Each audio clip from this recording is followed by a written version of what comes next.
he has all the tools in place. He also is 16 now, driving, has a new girlfriend, playing football. I hope that I have shown him that this is a viable, credible path for him in the future. He may walk away from it for a while now, but I do hope that he comes back. And that's one of the things that I find that maybe we in SAR are not as good at. We're not out recruiting. We're not out doing that community building to grow SAR. And unfortunately, with the loss of really phenomenal, well-educated, well-trained people like Ab Taylor and Jack Kearney and Bill Simpson, people who really did amazing stuff, passing that legacy on very well. Well, I think that's very true, and I think you have a lot of people that now, when they try and do amazing stuff, they're under too much of a microscope and a scrutiny, and they're judged by everybody who has a computer or a tablet or phone instantly. And I also think that the operative word you used in the statement about your son is walk. I think you said walking in his future. But I think that, they've got to get out, and being more exposed to something does help. But like you said, you're 16 and you want to help out and you live and breathe search and rescue, but then you meet that girl and you get that car and you go out and you do all those things that distract you. And we see a lot of people that vanish. When we had Explorer Post at 18 and they come back after their first or second major breakup, and they've got more time and they want to do it because they get a little perspective. And we have people coming back. We have people coming back after, children go to the next level of school or something and they're at a different stage in their life. It's almost, while you want to educate the youth, it's almost, in some ways, you could say, as a broad statement, which broad statements are always dangerous, but you could say it's a waste of time because statistically, they're going to go and do something else. That's what people do at that age. Well, it's interesting because, he's grown up. This is our life. This is what he knows. And, he'll pick out what he's going to wear to school for the day, and it might be a SAR shirt. And he doesn't think twice about it. He's in an anatomy class, and because of teaching the HRD and the cadaver dog classes, he will text me from class saying my teacher has a question. And on a slightly humorous note, the young lady that he's now dating, her father's a police officer. And giving Jack the good old warning from a worried dad with his beloved daughter about you better bring her back in one piece. And by 10 o'clock, he said, just remember, I know where to bury bodies. And Jack said, just remember, my mom has cadaver dogs. Yeah. So, to him, this is a normal thing. I don't know that we're doing really great at carrying on the Hug-a-Tree program. Children get that in elementary school. The Boy Scouts of America and the Explorer Scouts have their joint program with NASAR. But other than that, it seems pretty limited for that growth and leadership opportunity. It's funny you said that the police officer said that I know where to bury bodies, and I had a similar discussion with a police officer, and he said that to me, and my response was, you may know where to bury bodies, but I've already dug the hole. I'm more committed. So, I think that, with all the joking that we kind of do, and see that a lot, I think that maybe people do miss that what all the search and rescue volunteers and unpaid professionals really do bring people home. And that's, as long as we can focus on that, I think we'll find people willing to step up. Yeah, I hope so. It's just getting tougher. And I think one of the things that makes it more difficult is we have less of a pool of people to pick from. And I see that sometimes in volunteerism that we get less people and then we change standards and we make it more difficult for people out of that smaller pool to actually participate in this thing. And it just seems like sometimes we're biting ourselves, and hurting ourselves. I think that's probably true of a lot of industries. You look at our grandparents' generation, our parents' generation, and how many of them were auxiliary or reserve police officers or sheriff's deputies. And it really didn't take much more than you happened to know the sheriff or the police chief, and he shook your hand and he gave you a badge. Over the years, we saw where that didn't go so well in some cases, and so standards were created, standards on training, standards on education, standards on behaviors, and the field improved.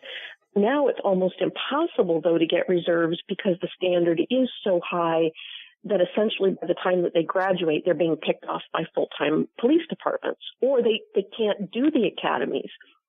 Fire department and EMS was very similar. These were brigades of men, usually men, who got together and they helped put out neighbors' barns. But then the standards started coming in and that improved it.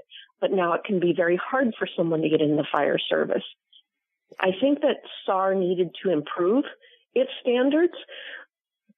But as you said, if we make it so difficult that people cannot achieve them, it's not a better alternative than what we had. Well, I think that we're in this rare era where we have people that have a lot of certifications, but they're not as qualified because the experience component isn't on there. And I know that takes time, but it used to be because of mentoring and pacing of things differently that certified very often meant qualified. And then they became different things in some ways, and it's like the difference between, now they have binge watching where you can see all of a show. And I was sick. Somebody this was a long time ago, gave me a box set of a show and I watched it and did binge watching. And I thought, this is a dangerous thing. This is a very dangerous thing. And, I should not be exposed to this. I binge watched a series. But what I missed about not watching it week to week is you don't have that discussion in between. And that's part of the growth of appreciating it and the anticipation. And the same thing with certification, going to qualification.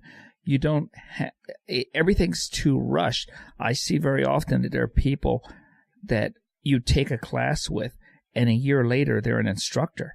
And how did that happen? How's that even possible? Right. I was having this discussion with someone else actually at a different radio show about a week or two ago. And the co-host of the morning show, she is outside of the radio station, a professional birth and labor photographer.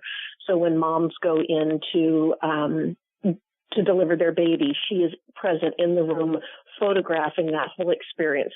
They have those pictures later. And one of the things that she was remarking about is that now anybody with a phone that has a camera, or even just a throwdown phone from Walmart or Costco, is claiming, not unlegitimately, but they're claiming that they're a photographer. And yet they don't have the first concept of what an f-stop is or painting with light. People think it's the tool. You look at how many people want to write their first novel, and before you used to have to go find an editor, a copy editor, an agent. They'd have to shop it. Now anybody can get onto Amazon On Demand and publish their own book and sell it, and they are technically an author. I see some of that with search and rescue. People who are collecting certificates or train the trainer courses, and they can recite what they learned, but they don't understand the application of it. And that's a bit scary. Yeah, and in its own way, that's dangerous. It is. It creates a false illusion of knowledge and safety in the person's head. And in search and rescue, like many emergency services, you can be in too deep before you realize it. And there's no recovery from that sometimes. And I just see that I'm always been against anything that increases unnecessarily volunteer costs to do something for free. I think that we need to find ways to help subsidize that, so at least it doesn't cost you to maintain your level of training. I have to take courses every year to recert, but the more you do, the more you have to recert on, and then it becomes this cycle where you're just taking recert courses, and then it becomes a cycle where there's not new courses for you to take, so you're taking things for the fourth or fifth time, and I don't know that that's education so much as repetition. Yeah, I think that the internet has made it so much easier for people to disseminate knowledge and share experiences and really learn. But it has also created a cycle, as you said, of this, I took this once and I'm good forever, or I took this once and now I got to take it again, and now I got to take it again, and I don't have time to take something else or learn something else because I got to keep this one up. There should be some way, like a pilot with flying hours, and that we accurately trust each other and track the time, and we just need to have time within a bucket of a skill set or whatever, and we keep track of it. There just needs to be some better way that we can maintain it and not just lose all of our time. But and speaking of time, we're down to our last few minutes. We actually shot through that time again. But I wanted to bring up your thinking about doing a search and rescue radio show. Yes. So I do a morning show that I help produce a couple days a week. We have a local station here in town, Ramona Town Radio. And while that will not be a focus of that station, we're definitely looking at exploring the possibilities of being able to broadcast something that somebody could download later.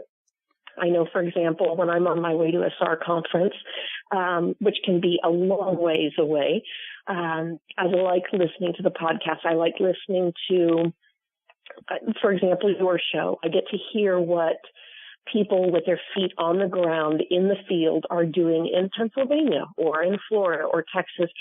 And to me, that's just another exposure and learning opportunity. Well, one of the things about SAR training, you said going to a SAR conference, and this is an over-exaggeration slightly, but search and rescue training is never close to anyone ever. I don't know who lives near where the training is, but very often it seems to be away from everyone. And I can't remember. There was only one time when there was a training around here, which was a major search and rescue training, and that was all the way over in Jersey.